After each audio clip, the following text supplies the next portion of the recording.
So Pixar is back and it has nothing to do with cars. Thank you. And with that, I welcome you to another episode of The Road Mentor. My goal, as always, is to enhance the movie watching experience.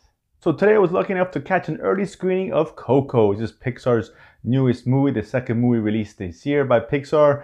I'm a huge Pixar fan, of course, with the exception of the Cars movies. Most of the times they're hitting home runs. At worst, they're hitting singles and doubles, like Brave or The Good Dinosaur, for example.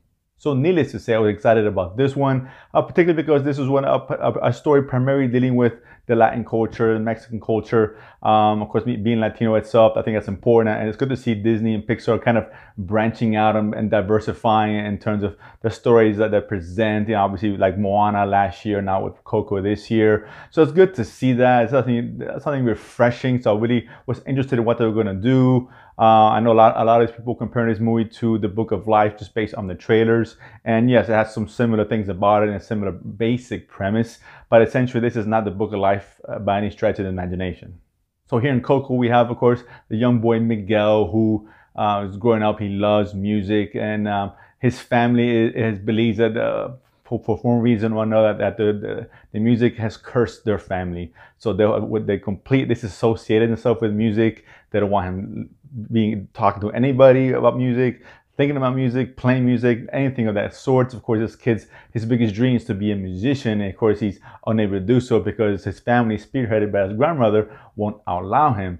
Well, he comes to find out that his great-grandfather was Ernesto de la Cruz, one of Mexico's greatest singers of all time, and he finds out that they're related. So now it entices him to pursue his dream more, and in an attempt to kind of join and to prove himself as a singer, he ends up crossing over. Of course, this all takes place right in the eve of the Day of the Dead, the Dia de los Muertos, for those who are familiar with that. And he ends up crossing into the land of the dead, so to speak. And the only way he can get out is to seek the help of his great-great-grandfather to give him the blessing to return back to the real world.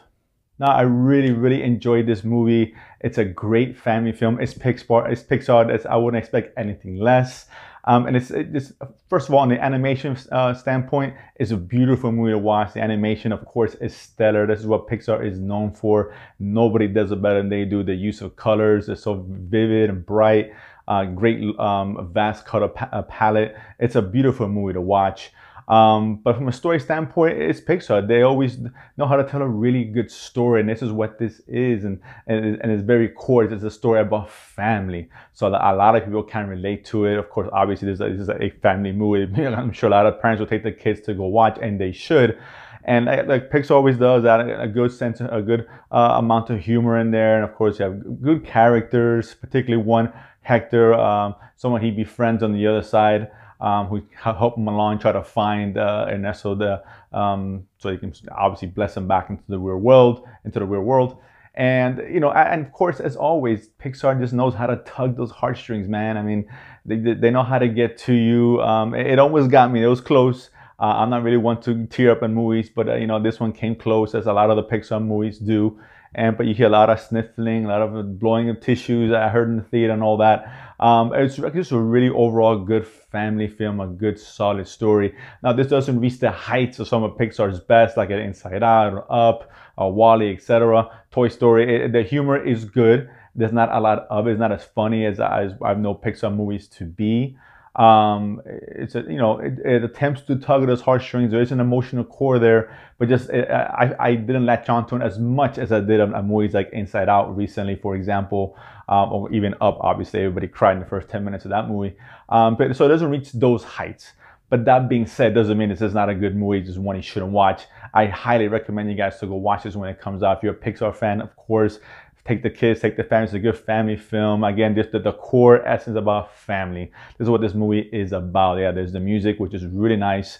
There's a nice little humor in there. But at the end of the day, it's about family. It kind of reminds you how important family is. And that's a big takeaway out of this movie. So Pixar, once again, they deliver. I can't really say I'm surprised. Like I said, I wasn't wowed about the movie, but at the end of the day, I still really enjoyed it. I think you guys will too. So Coco, you guys are going to watch it. You're checking it out. You've seen it. What you guys think about it? As always, comment below. Let me know. And of course, don't forget to catch myself, my two co-hosts, the Man Beast and Chewy, on the Real Mentors podcast. We talk about the latest in movies and TV, what's going on, what to watch, what not to watch, etc. And of course, if you haven't done so already, subscribe below and feed money to go to the movies and talk about it afterwards. See you guys next time.